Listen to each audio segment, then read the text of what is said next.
First at 4, a Marquette Law School poll released this afternoon shows the race for president in the state is a virtual dead heat. And the poll shows President Joe Biden and former President Donald Trump have a lot of work to do when it comes to persuading voters before November.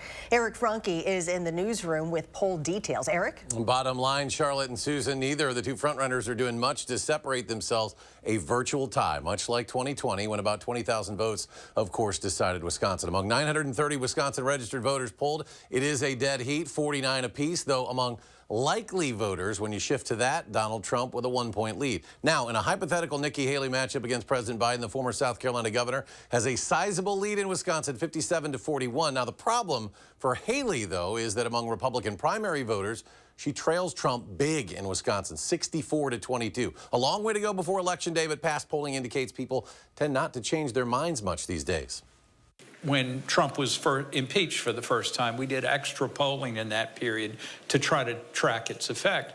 The upshot was it had virtually no effect whatsoever when he was first impeached. That's a good example of why your supporters stick with you no matter what the news is, and your opponents believe you were bad before they got the decision.